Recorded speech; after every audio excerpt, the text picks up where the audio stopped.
All right. I don't like that I can see myself in two places. All right. So this one we're gonna turn off, but we're gonna keep the audio on. And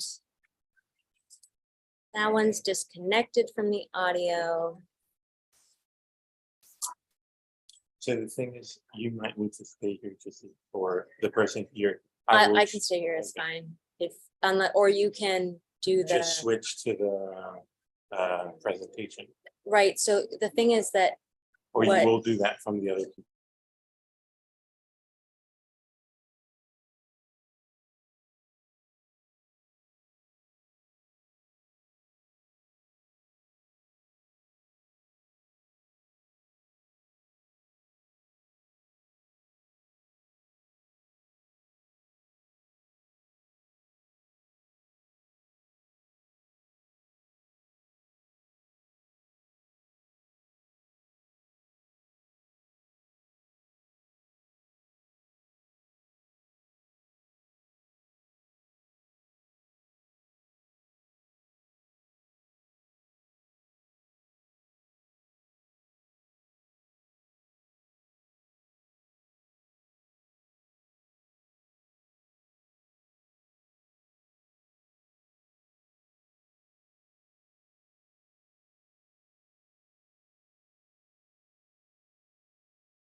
Yeah, she was.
Arts. And for those of you who's the first time here, Center for Book Arts is the oldest organization in the US dedicated to promoting and uplifting book arts and artists who produce books.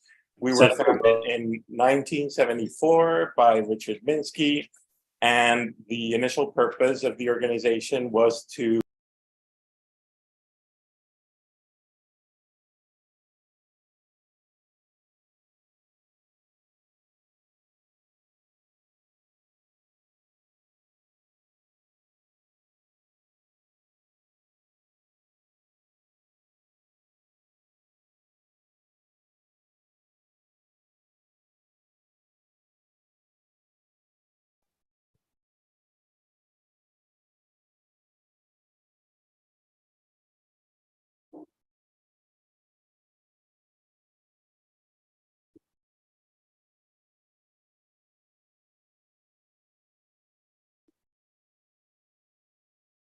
selected Mai Serhan's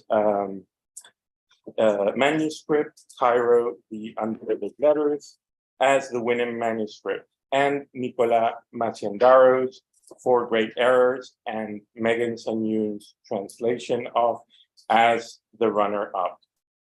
Chapbooks and broadsides are available for purchase in our bookshop. Let me introduce our guest judge, Mei Mei Berssenbrugge. She is the author of 14 books of poetry, most recently a treatise on stars, New Direction, which gained the prize of the Bollingen Foundation. Her other works include The Heat Bird in 1983 and winner of the American Book Award, Empathy. Before I hand it off to Mei Mei, I would like to thank our members and donors.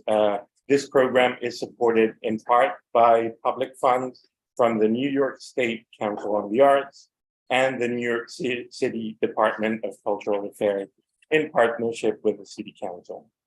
Poets and writers, and everyone who donated to support this event and people who brought the publication. We encourage you to submit your poetry manuscripts for the 2023 Poetry Chapbook Contest with guest judge Araceli Germay. Lastly, if you haven't already, consider donating to Center for Book Arts so we can continue these amazing programs.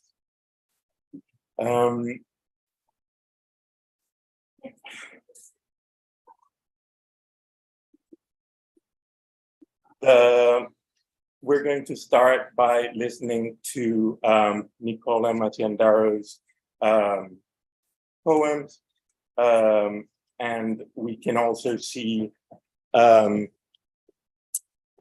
García design for the broadside.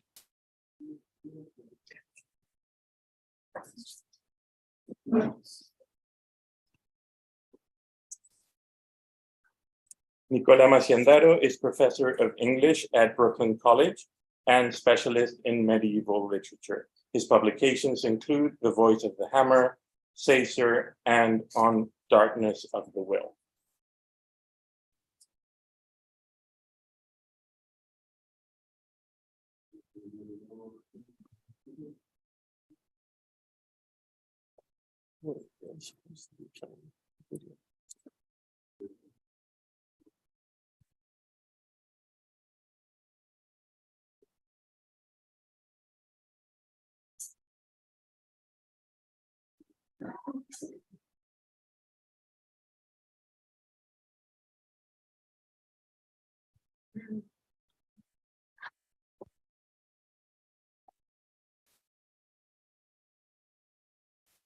Good evening, everyone. My name is Nicola Masciandaro. It's a pleasure to be here, where I'm not, as well as not to be where I am, which is teaching my evening class at Brooklyn College. I'd like to thank Camilo and Mei Mei and Oswaldo, who designed the beautiful broadside you can see behind me in the background. I really love the images that he created and how they work with the text I submitted to the Chapbook Contest entitled 4 Great Errors. It's my first time submitting to such a contest, and it's been a really fun experience. So thanks again for everybody involved. I'm just going to read a portion of the poems, and I hope you enjoy them. The title of the work is a reference to some ideas by Friedrich Nietzsche, who writes, "In every instant, being begins. Around every here rolls all there. The middle is everywhere. Crooked is the path of eternity. No one knows who you are. No one ever will. Anonymous as a star or a whippoorwill. Why is everything so fun, so totally wow? Why doesn't everyone just die from that? If you are on someone's side, you are not on mine. So let's meet where we both hide, just inside the line. Infinite reality, eternally real, perfect for no one to be. Do, say, think, or feel. One day I will sleep again, wake up in the place where all questions as to when vanish in your face. To fail like a waterfall, ever flowing, dropping everything for all, never knowing. Only memories happen, the rest is unclear. A perfect night without when, neither there nor here. Apologize for your birth, the rare privilege of seizing flesh on this earth in your own image. So totally confusing, all never the same. Life swallowing, life oozing, its whole aimless aim. For a moment I was here, almost someone me, until I saw I too near, knew it could not be. Meet me where we were, before time, divided one into your I, mirroring mine. No one ends up like anything. All are equally doomed to fall to the peak of nothing from which they will have bloomed. Forget everything that was, is, will ever be. Being is without because, now beyond all three. All my thoughts and feelings flee before the one fact, this immense, infinitely first and final act. Look in every direction, in and out of place, beyond within detection, no one has a face. Live without you for a day, see what life is like, sans your sad self to obey, then freely decide. I am a human being, live, dead, healthy, sick, of all things seen and unseen, asymptomatic. Life itself is more alive than any living, the only gift that may strive with its own giving. Nothing wrong with being lost, losing where to go. Bewilderment is the cost of wanting to know. How it all comes down to this, none will ever know. There are no mouths for this kiss, no heads for this blow. All that you want to happen never ever will. Only something now and then, far, far greater still. I know what I know, nothing. That's too much for me. Not even that, everything, all there is to see. The planet Earth is not flat. It does not exist. No whats there are, only that which none can resist. Resurrect I never will, not until that day, exactly like this one, still, always underway. I'm definitely not me, nor who's saying that. Something that simply can't be, yet is where it's at. More you forget, more you know, less you understand. Watching all birds come and go, eating from your hand. I was here and I was there, now and everywhere, in the earth and sea and air, never left my lair. Plant your garden in the sky, gaze up at the earth, ask because and answer why to the fall of earth. It will never be that way, nothing ever was. Birth from to the light of day eats its own because. They scared us with swords, with guns, and a lot of bombs, with wonder about the suns that fill our own palms.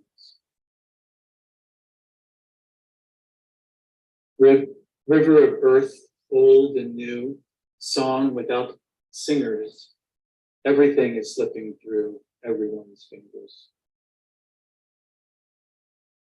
Milky Way full of your eyes, life, sound of your hair, no place on earth or in skies for me to be there.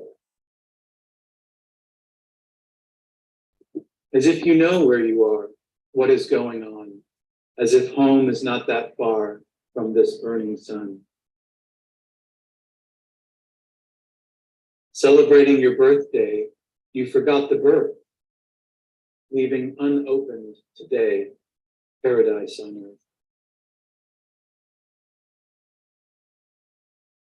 The tiniest drop of what you already know, planted on the tongue, blows up the world like a rose. Was there at the very top, and the bottom too, will be for the highest drop when the sky falls blue. Everything is happening because nothing is, like being in a painting where there's only this.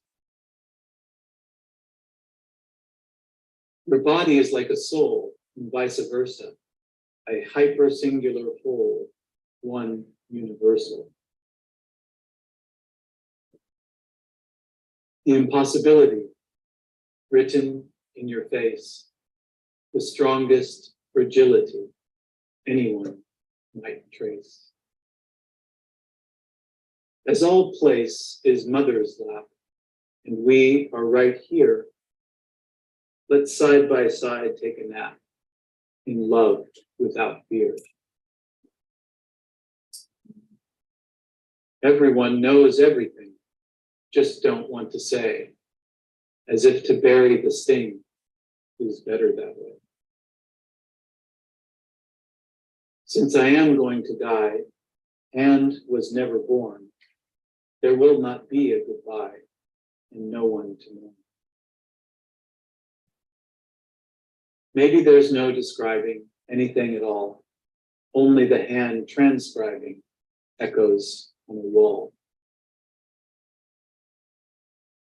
Everything I say is true, words the only lie, like a breath of wind that blew just now through your eye. Yet it is here in my bones, yes, here in my breath, in the sky and in the sun, yes, and yes, and yes. Extraordinary being anything at all, and weirder yet one seeing takes it for a fall. Pessimism about what? Well, everything. Wow, that does sound like a lot. Yes, worse than nothing. Body at least I am not, nor this energy, or this mind, only a drop of infinity. As reality is true, and infinitely, so there is both me and you, spontaneously. The life we think we possess, this swift passing show, before and after the rest, is the first to go. Nothing to lose, all to gain, in this sphere of dreams, where every joy, every pain is not what it seems. I feel the place where we stand, breathing in the here, hear the weight of every land, floating in the air. When you think about it, or not, all is really too much, some vast, self-entangling knot, woven out of pure cuts. There is not much to see here, and yet more than all, only one to be here on this little ball. Thank you very much. Look forward to meeting you, particularly if I haven't met you yet, and reviewing the video that comes out of the event. Have a great night. Bye.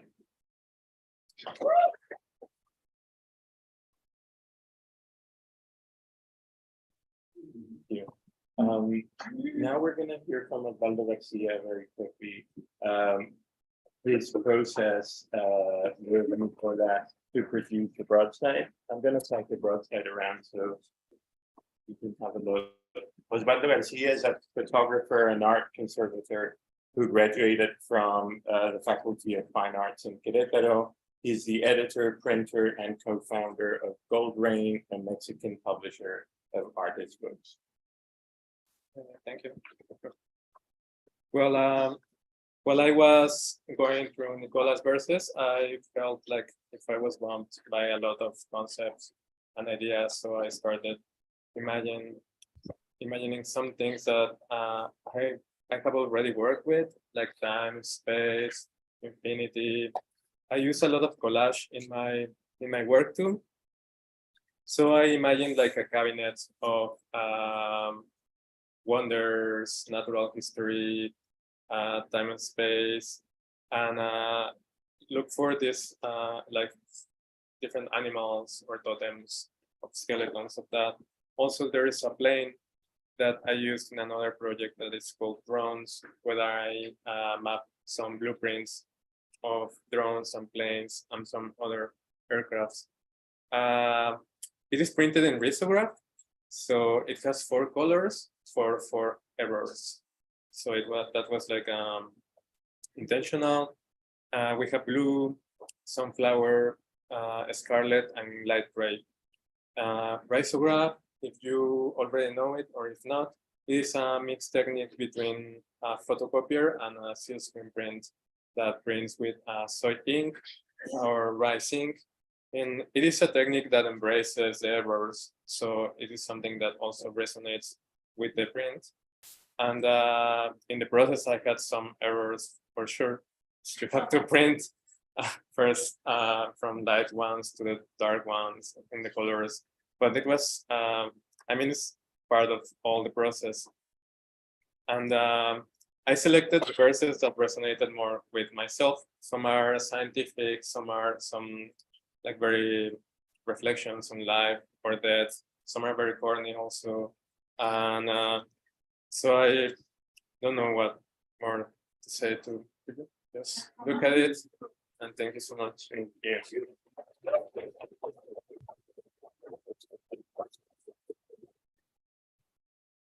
Now we're going to hear from Mei Mei, our guest judge. Hello, Mei Mei. Hi, can you hear me? Yes, we can hear you.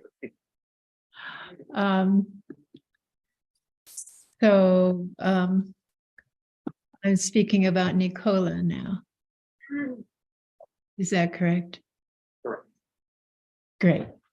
I want to say I'm very happy to be here and celebrate the poets and the book arts. I wrote a little sentence for Nicola Masciandaro,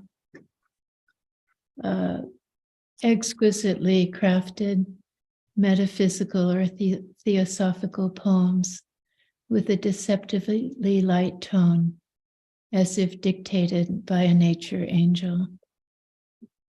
I admire the cycle as a whole ethos.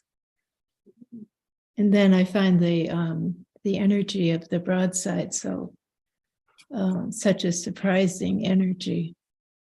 So thought I was supposed to say this at the beginning, but thank you for the reading, Nicola. Thank you. Okay, we're going to introduce Megan Sungyoung.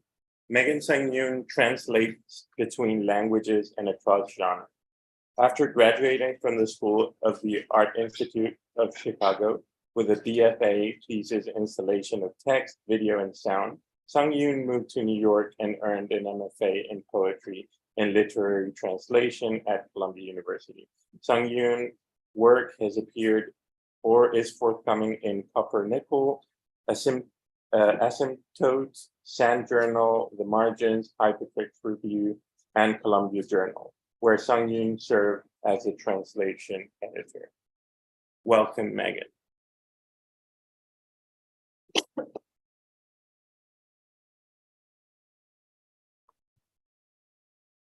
Hi, it says I can't start the video because the host has stopped it.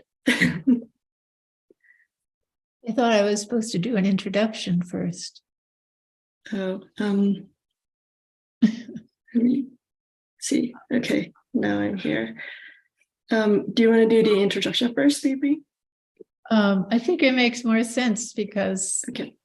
thank you. Well, about Megan, I'm so happy to meet you, and I admire how the deconstruction of one phrase in Korean can express an intuition of a whole language and culture that is very personal and at the same time has the authority of origin.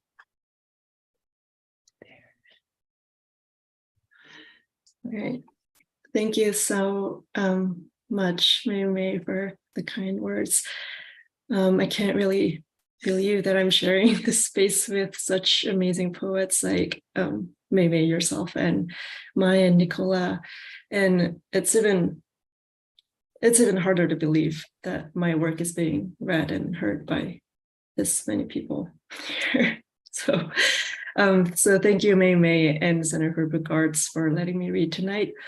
And I also like to thank Dongyoung Lee and Ellison for the beautiful broadside.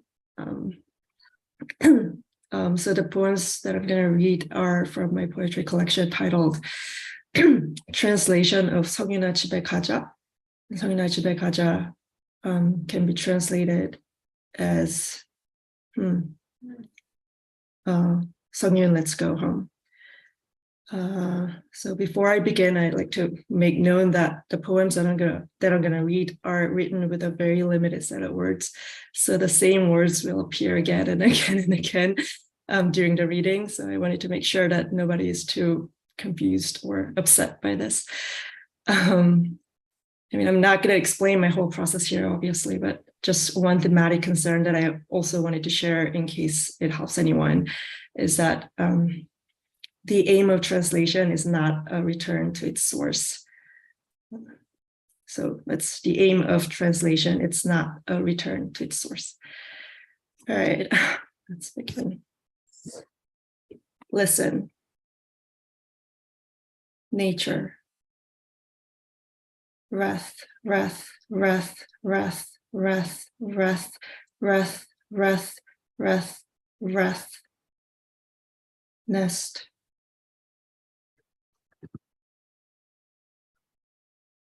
Nature, place.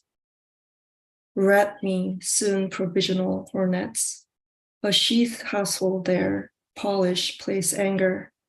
Housing of adulthood, a bream received well. O nest, all wrath and no letter.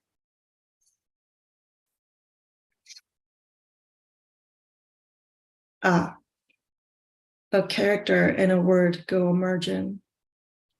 Measure us displeasure, walls come on edge, O brink of a sage. From now captured boulevard of a district, a good drive family noted for. The inner ministry of nest a child pray under, against and for. An atomic song the quarter crosses in A. Well, what I say house. A restaurant, an ideograph, a received castle, brightness now rage, in American English a department store, and the like all. There I sheath, I gender, I sub-know, I as a beehive assumed the end. As temporary pleas that last.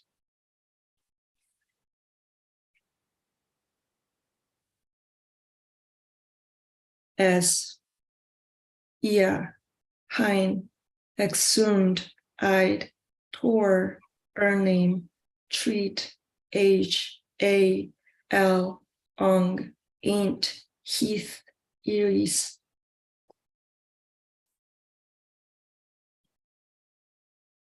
D. Intercalation, in with no sooner.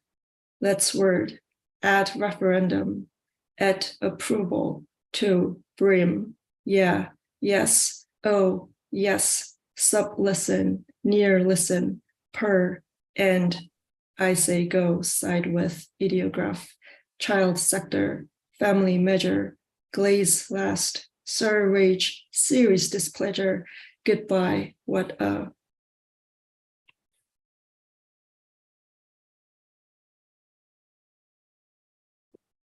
District, contrast us, name the area that series I word.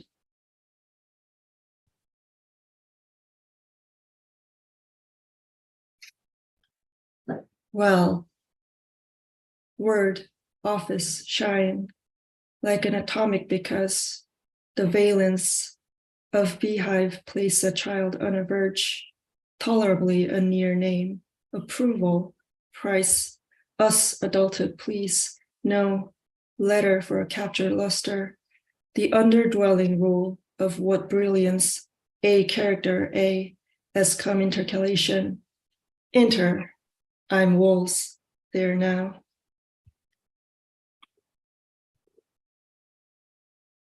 Well, place. For a character of a character to say go on a foot per now, no sub-inner in brilliance by the word side, in the, den, displeasure, dwelling, the, sector specialist, the because from citadel reaching no and soon protector.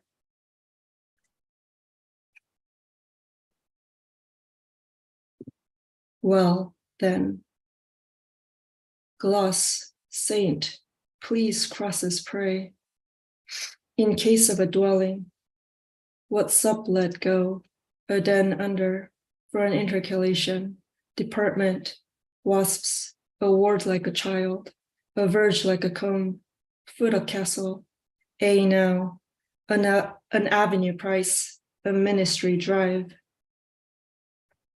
Because yes, by all measure, a house well protector, what captured the nature will, add sage from no like a man us, territory glaze in a surname. Wasps.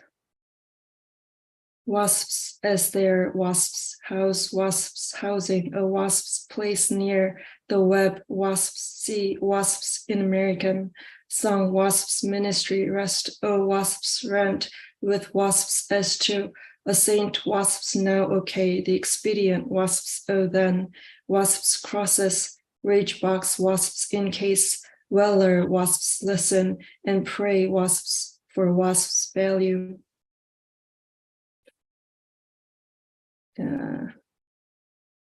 And now I'm going to read my last poem, and as a warning before I read this, because I'm an anxious person, I might sound like I'm hyperventilating while reading this poem, but I'm not.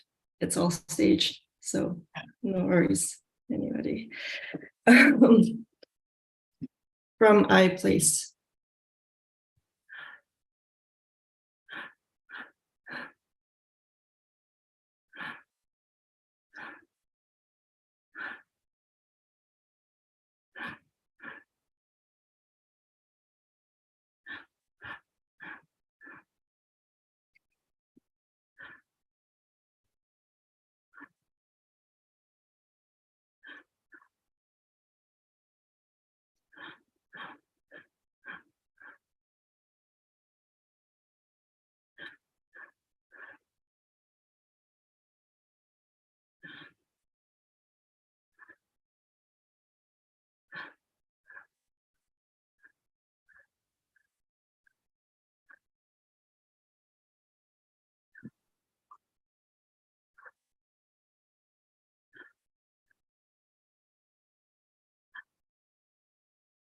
Margin.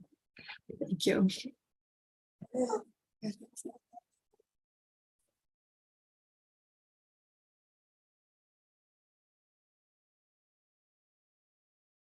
Megan's poems, The Broadside Listen, was designed by Dongyoung Lee, a graphic designer based in Amsterdam, and her practice focuses on publication and exhibition design. Alison Carter-Bollet is a poet and a printmaker and part of PBA staff who printed, letterpress printed The Broadside. Alison, would you like to talk a little bit about The Broadside? Over here is a reminder that there's a podium.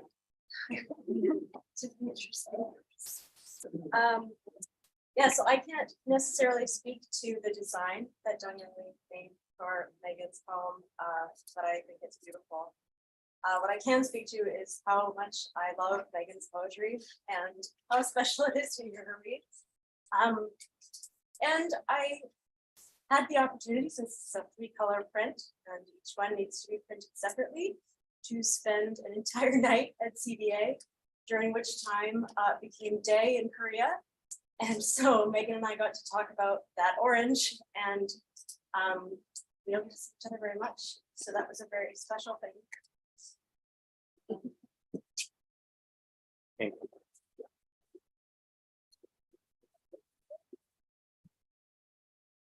And now we're going to listen to Mai Serhan.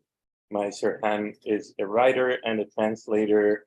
Her writing has appeared in Flash Fiction magazine, The Writers and Readers, Oxford Magazine, Anomaly, Oyster River Pages, and elsewhere. She's the winner of the Lunch Ticket Twitter Poetry Contest and the FH Casby Prize by the University of Oxford, where she is currently pursuing her graduate studies in creative writing. I think Mei Mei is going to talk a little bit before Mai starts reading. Thank you for that beautiful reading, Megan. Here's what I wrote about Mai. This richly flamboyant series of letters to the editor is a cracked silvered mirror on the city of Cairo, reflected by a demimonde of her citizens and the surreal dramatizations of their plights as pleas. The absent editor of the Daily Mail represents a higher authority of truth, hope, or justice. In the possibility of these true stories being published, there is compassion. Should I get up? If you wish. Okay, so before I start, I just want to explain what this is about. First, thank you, and thank you, Mei Mei. I want to explain what this is about. This is a collection of letter poems, and the idea came from my curiosity about letters. I'll just take you through like the specifics of the letters. So letters are usually they speak of unsurvivable conditions and yet travel very far. They're often secrets, stored in confidence, carried in stealth. They're discoverable in trunks, they are published in newspapers, and often run the risk of falling in the wrong hands. A letter writer will sign off and rarely find closure. And in an ongoing narrative, he or she can only write fragments. So these are some of the properties I was interested in when trying to transfer these ideas into poetry. And it just came to me, there's this huge reservoir of stories in the Friday Mail, which was an advice column that ran for 30 years in Egypt in a big newspaper. So I decided to use this as a device. These are letter writers who are seeking the advice of the editor-in-chief. And then I started thinking about the letters that don't make the cut, that don't make it to print. What about these people? And then it felt to me like it was a metaphor for Cairo's problems, unheard, unseen. So it felt like these are all like trapped screams and envelopes, the unheard voices. So I decided to use the undelivered letters as my launch pad. So it starts with the editor-in-chief addressing Cairo itself. And he's very burdened, and he's on the top floor of this big corporate news corporation, and the city's covered in smog. And he feels it on his conscience that that he did not give voice to these people. And then I go through 12 poems and I end with Cairo answering everyone back. So I'll skip the editor's one. I'll just go to number 2. It's called A Subterranean. Okay. Dear editor, it's 4 a.m. on a Tuesday, but we don't count in subterranean time. Time 10 floors up now is hush, not a drone and an eye. My name is Huda, by the way, but my real name is Namat, and it doesn't matter. On any given Tuesday, it's psst, psst, you cow, calls my mother, but I'm not one. She's just dealt with too much done. This basement room is barely brick, door a gaping hole, open wide on a garage, mattress under a big hollow looking onto an air shaft. There was a time when mother would make fire from dung to warm our bones, and I'd pretend. The hole, a window, head out, air charging backwards, me in a stolen car and a big street. Now the air shaft is a chute, and the tenants 10 floors up shoot out food. I'm writing to say there was a sewage problem in the building the other day. I watched my porter father strip to slip through the manhole. The man on the 5th floor tipped him a 20. The man on the top floor grabs my ass every day. Sincerely, a subterranean. So I was also interested in the idea of perspective, like the letter writer will speak subjectively, but they would present their perspectives as like dogma, as absolute truth. So I'm trying to contrast different perspectives through the next 2 poems. This one is called Grizzly. Yeah. Dear editor, I reach out,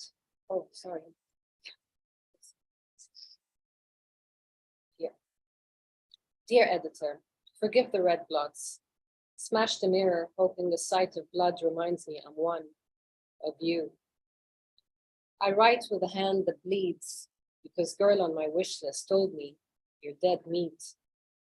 I'd like to remain anonymous since the cracked mirror has failed to recreate me. You might have guessed by now I am Grizzly. Ricket snatched my bones from the crib and rearranged me. I write in the hope that someone in Cairo might read me differently. Yours, Grizzly. And then his mother responds in a poem called Monstrum. Dear editor, I reach out in response to the letter signed Grizzly. That malform is mine, not anonymous, but nameless, because to give him a name was to watch him destroy it. Born a portent to warn me, he alone would be coming. I found him boneless, arms, rafts played on the banks of the river, gashed liver, heart flitters, legs coiled in currents and eyes rimmed red black holes. A gaze of someone who'd gone further than never permitted. I took pity, restored his bones like Osiris from every pit around the city. I watched him grow to live posthumously. My monstrum, he stared at the black mirror long enough to become one. I am writing to remember, and from the sum of his parts assemble a new son, help, a mother.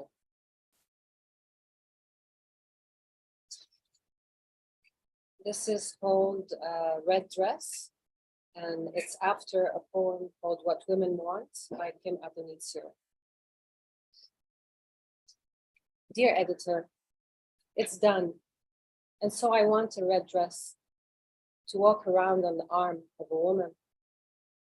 I want it cheap so that its peeling hurts, tight so I wear it and in a fit tear it, or someone tears it off my chest. I want it careless and backless and like my back backless, so they wonder, what the hell is going on underneath? I want to knock around crossroads until my heels break, buy berries, buy everything I never needed. Pass past the cowhide market, they're filthy as fuck, slinging cows onto a dolly, dreaming of toying with me on a sticky truck. while on their shoulders hoisting skin and blood. But no, I walk the walk of a cool astronaut like I want to walk, but it's never enough. And I want that red dress bad. I want it to tell me no one is okay with it, their worst fear about me, a sickness in their stomach pit, to show them how little I care about them or anything else except what I'm drinking next. Do or die I want, and when I find it, I'll pull that body off its hanger, random against other bodies, sail this planet full of ghosts, and wear it like bones, like cries, like smoke wrapping a leaving light. Yours, a fucking mess.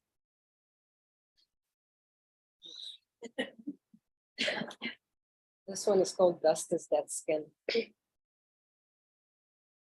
Dear editor, skies without a pore tonight, it cannot sweat, and all the slums of Cairo have lost to dust. As far as the eye can see, I see nothing, only the then and now, but there is all but out of sight. Dust is skin, they say, dead, once mouth to mouth, breasts, bellies, legs, spooned on grass beds, gathering hands together wrapped past houseboats on the Nile. Or did we not, once? Dust is a whore I loved, and she's everywhere. The cabarets on Haram Street, pumping heat into men, spinning her long hair like a fan, lapping cash on sweaty chest. And in this dust, on my mirror, I run my index finger, and all I see is a sliver of me, clearly. The rest is old pollen and hair, and stars undone, exploding. A megalopolis, a humdrum, and a sphinx stunned by God knows what. Heart drops in dark, raw drawers. I close, I open, look for a love lost to emerge. Light is a lie, I say, flipping the switch. Just look at all those shutters shut, and all the haze like cotton thick. I light the incense, burn the hash, until my mind turns to ash, and skin is elsewhere, gone. Stay well, Cairo.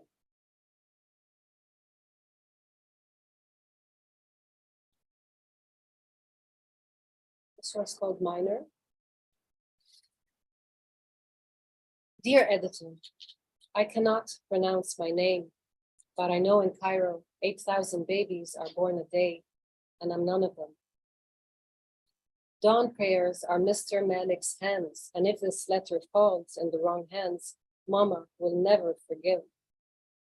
Hands and brain forever lit and neon black, I ask this glow-in-the-dark sky to love, but it's busy burning. Buttered lips and broken neck bone, and I wish he would have touched me because of summer song or the light changing. These doors are not curse-proof, yet you need to know the truth, and the truth is I'm divisible by a million. His beard there on a prayer mat, smoked in cigarettes, is a lie. Only Mama is fed for free. I'd like to expand your knowledge of decimals, he says, and I breach slowly while he brims. Pours my milk in a rocks glass, wide rimmed, as if things add up. I say no, just once, then crack. Every time he comes, I pray for life to stop the fire, to leave, to if, to be God again. Respectfully, a minor. This is called Zar.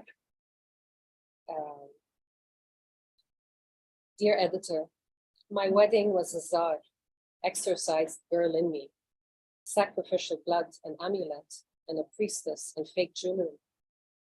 Hands in henna patterned, or a skin coat summoning genies. My body smooth, her chin tattooed, a glass shelf for a black menagerie. Dusk was a dancer once, pirouetting in pink, and in a swish, my shadow did not meet the shade to dark me.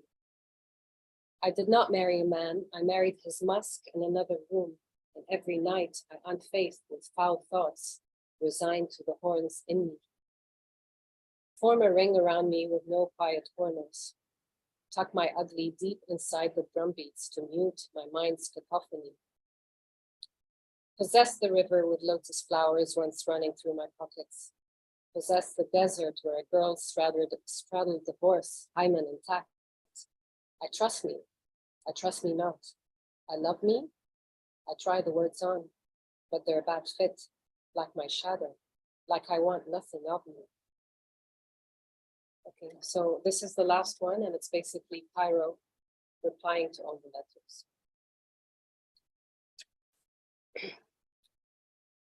Kyrian, you who tell yourself you are a beautiful song of faith, when half the fish in the Nile aren't fit for your consumption.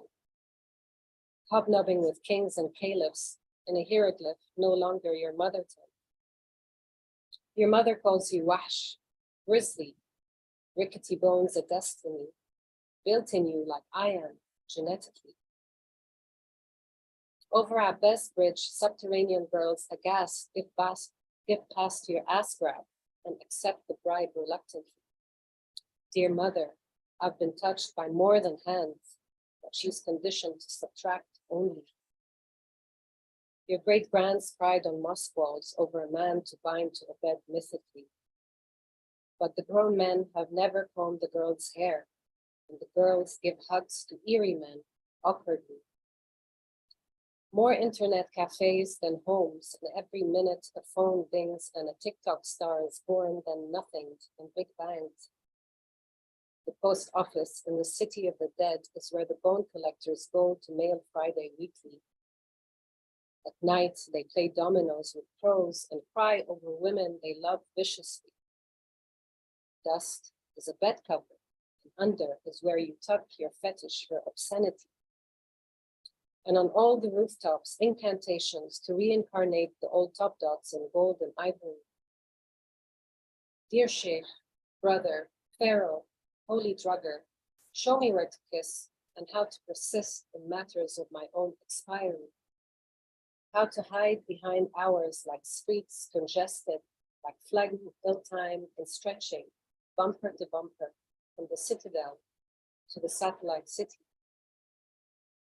1,000 minarets and no sidewalks, and pigeons circling atop, drowsed by prayers, doused in liquid smoke.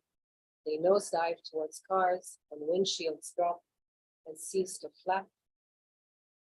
Al-Qahira is not a name, it's an energy in a vein, noisy. Mini moolids, river cruising, speakers pulsing shabby music, garland lit in incandescent saffron, mint, and myriads decked in strings of Arabian jasmine. Palms like monuments raised domeward, a rugged lifeline etched in mammoth skyline, strung high, high strung, and all yours truly, Cairo. That's it. Thank you.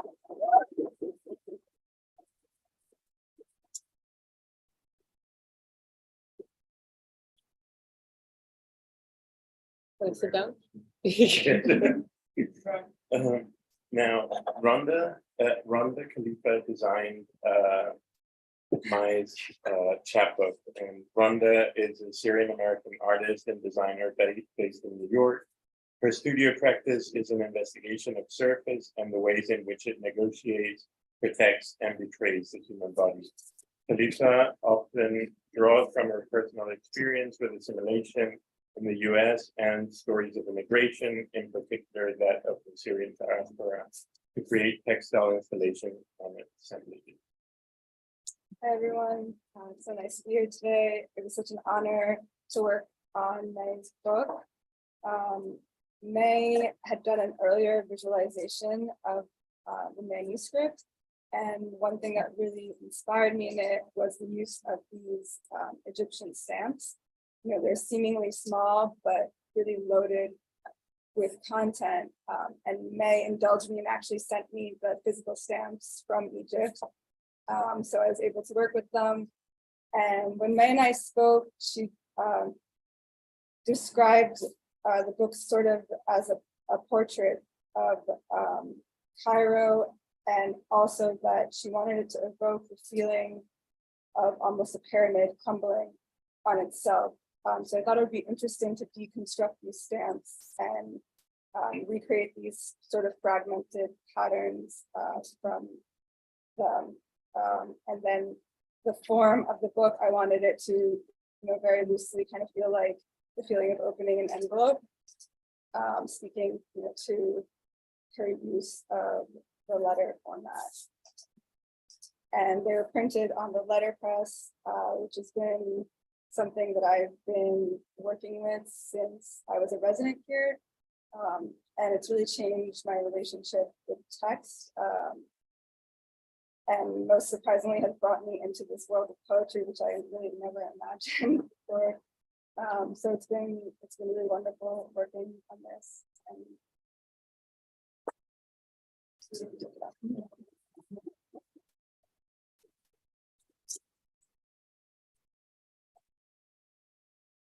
And now we're going to listen to Mei Mei Berssenbrugge's poem Plant Thoughts that is also being published in a chapbook.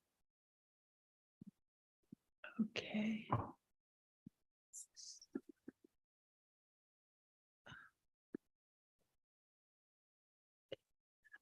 Thank you, Camilo, and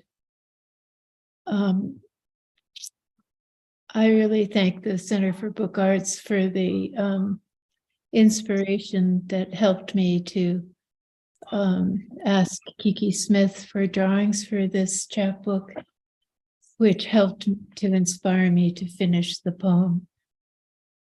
And it's in 4 parts. I walk in a wetland preserve, intending to observe sunlight through trees. I notice glittering points of yesterday's rain and dusty pillars of light. A moth brightens, then disappears in moving leaves. New skunk cabbages are neon green. I stop to sketch an unfurling sheath.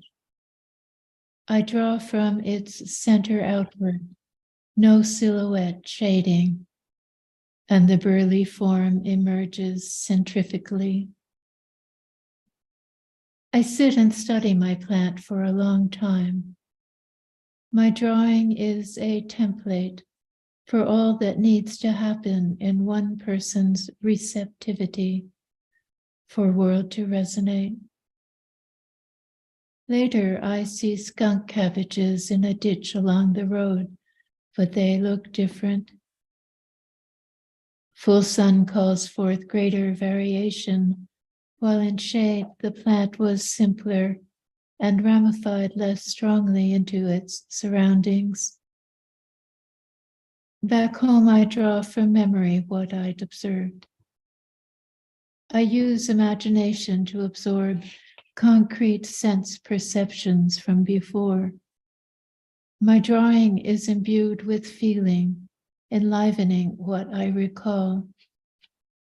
Then I reflect on my experience, read, struggle with questions that arise, discuss with botanists, exclaim with other poets, and thus grow more receptive to new aspects of skunk cabbage when I return in late spring.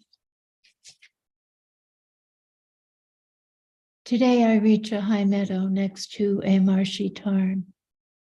I step out on a log and sit by skunk cabbages, full grown with tough stalks and yellow buds. I reach across mud to touch a leaf that seems to vibrate against my hand. A plant continuously generates its lifespan of growth and transformation, so my thought that follows this process must also move. Why should my concept belong less to the whole plant than air, sun, or blossom as I energize our connection through intense engagement with what I see and smell? My study is part of the plant's relational milieu, along with ants and carrion flies inside a bud, the shade of an ash tree, root fungi. The latent potential of being seen in the plant comes to expression in an environment I extend through inquiry, because human knowing is part of the ecology of Earth. A leaf centering itself in light and air creates live substance from skin touching space, whereas you and I seek an abstract telos of things to understand this place. Thinking modeled after a green plant recognizes that everything alive interpenetrates, so there are no things at all. Then I see wholeness as a dynamic quality spanning plant diversity. I see lines between things that appeared to be separate. My understanding ramifies when I draw a plant in a swamp.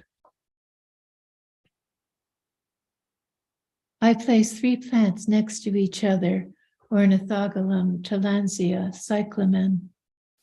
I draw 3 different leaves made sensible by their green intensity in morning light. When a plant communicates visually to my body, nutrients condensed from relationship transfuse into the one recognizing it. Even though my words seem inane in normal speech, they make sense as vibrations toward each plant maintaining the ecological frequency of its responsibility to Earth. One leaf resonating with one moment of my looking works to connect my body with sunlight. Is this our work as well? When I feel the joy of being radiate from a skunk cabbage, grace on Earth's plane acts in present time. Then the divine aspect of grace is grounded by the physicality of a plant and its survival here. So our relation with grace becomes a vehicle for our evolution. So grounding this prayer manifests in healing with plants. When I was running the flower farm, plants used to visit me at night. I knew they were in the room when I felt a shift in energy. Once at 4 a.m., I woke with the spirit of dandelion flying around. I was sad for the loss of a friend, and the young being laughing said, "Hold on to my hand even when I have gone away from you." In the morning, I touch a dandelion flower on the lawn. I pray for my friend, and a breeze comes up. It doesn't take long for images to appear. A little girl plant separates from the others, translucent, bright green, whom I perceive through clear empathy. She has her own garden in the ether. Her relation to her plants is one of beneficence and trust. Gratitude is my prayer to the garden. It's humbling to wake up and be grateful for its cohesive mystery, to open my heart when what I care for inevitably changes, declines, or departs from my life. Each leaf in its sequence along a stem points to leaves that came before and are to come. In this way, our future as emergent change works into the present. In such redirection, faith nurtures openness to new impulses. So we embrace possibilities of what can be of a garden or earth gone wild. For me, the elemental void is insight received when my life force connects with planet consciousness in a wetland. Our world grows toward this void, but plants respond to emptiness differently than we do. So place dandelion by your door when a loved one is coming home after a long time away.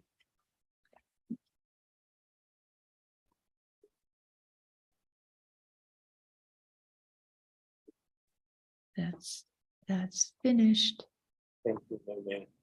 And lastly, we will hear from Sarah Moody and Richard Tuttle, who designed the chapbook that's in production at the moment. Sarah Moody is an artist and letterpress printer focused on slow work, analog processes, and the digital divide.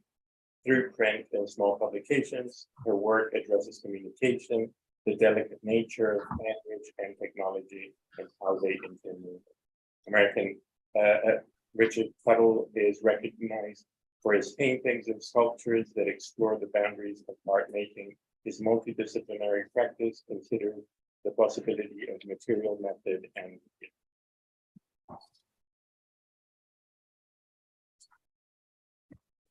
Sure, would you like to say a little bit about the design? Oh, no, please, Sarah, you start off. Okay. So I was looped into this process by CBA, and I've been hugely humbled to work alongside Mei Mei, Richard, and Kiki Smith to bring this chapbook into fruition. And my understanding is part of where we landed on the design was to take inspiration from Palladium prints. And to me, it looks similar to a specimen book. And so there are smaller risograph printed images that are Kiki Smith's drawings. And that is followed by Mei Mei's wonderful 4-part poem. And so I feel like it offers a direct correlation between the plant imagery that is discussed in the poem, but it also takes you in its own little journey, which is I'm not sure what else to say about it. Richard? You're hiding the all the fun parts. One of Mei Mei's dreams is that there is a flow between the visual and the verbal, and it's very hard to do. And I was wondering, Sarah, what your opinion is on whether we should have somehow tell the reader what the actual plant names are that Kiki drew. It would be, some people could call it a caption, some people could call it a label, but it's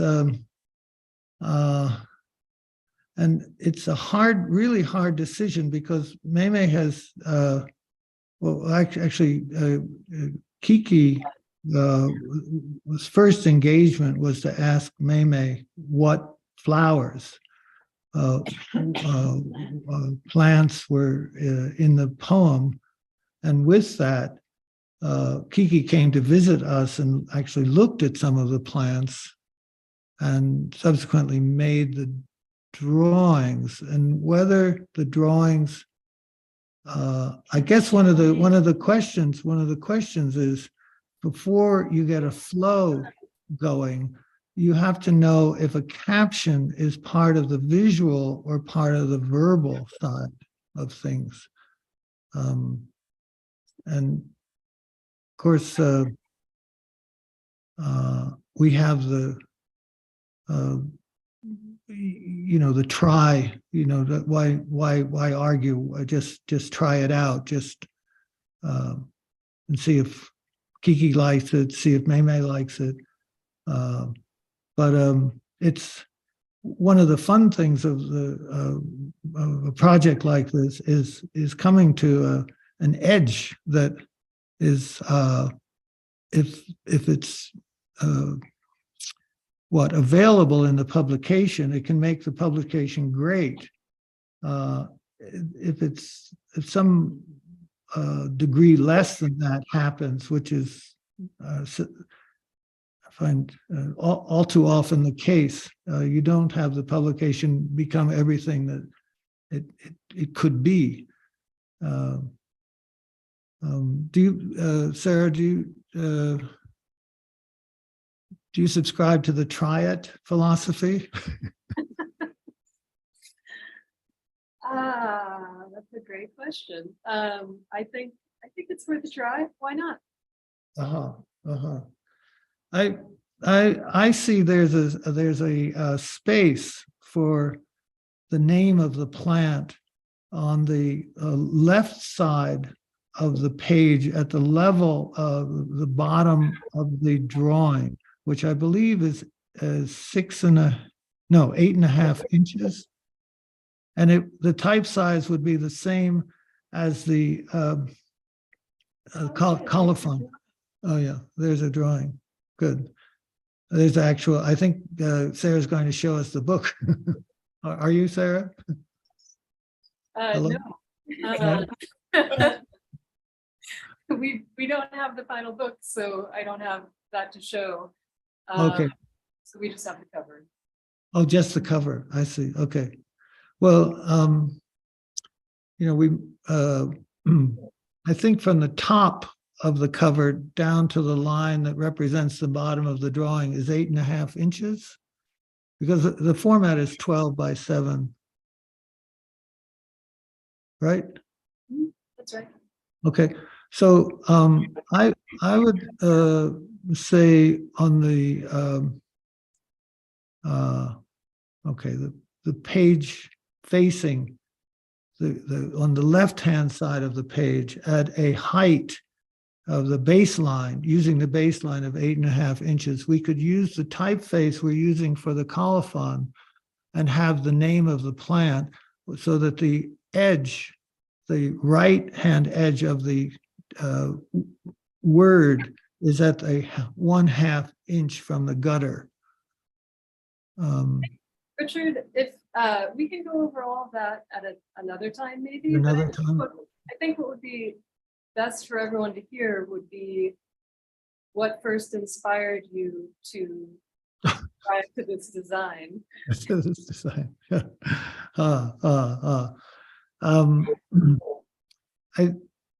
I think it was actually at a kind of brainstorming session with Mei Mei and Kiki present, and Kiki was offered certain feelings that would make her happy, and one of them was tipping in, that her drawings would be tipped in, that she likes that physicality, that degree of yeah. So that was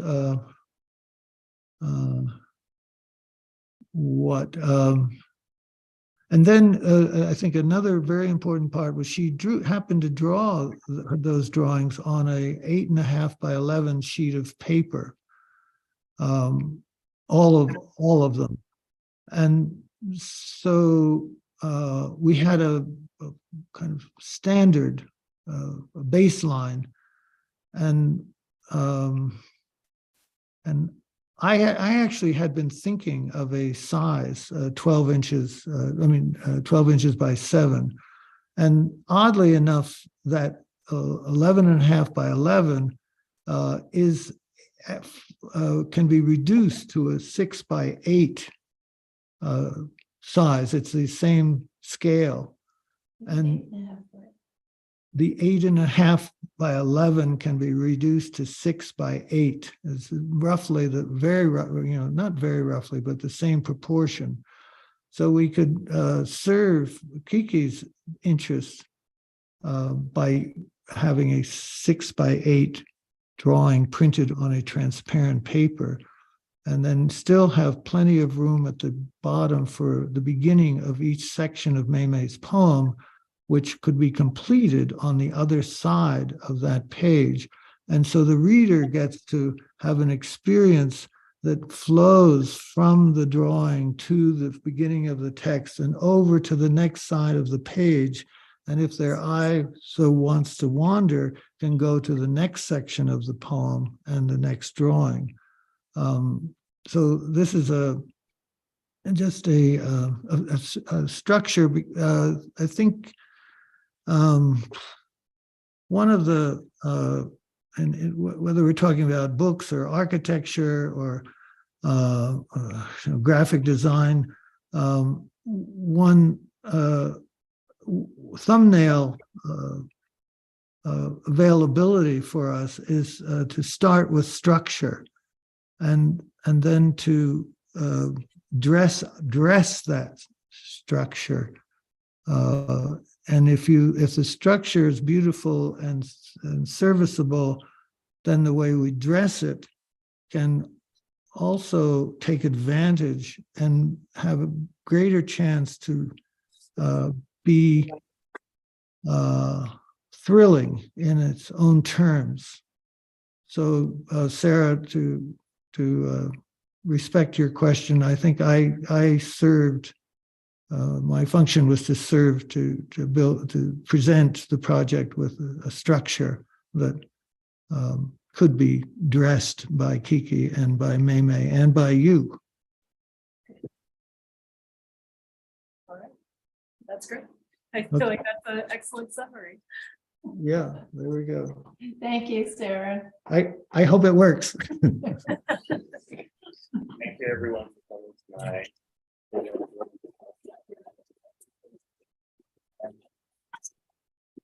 Now we can sit here, they're gonna have questions.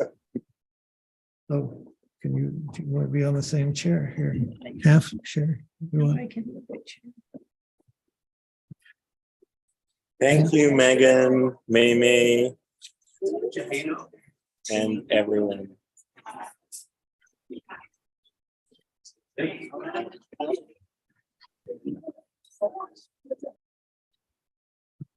Egyptian color.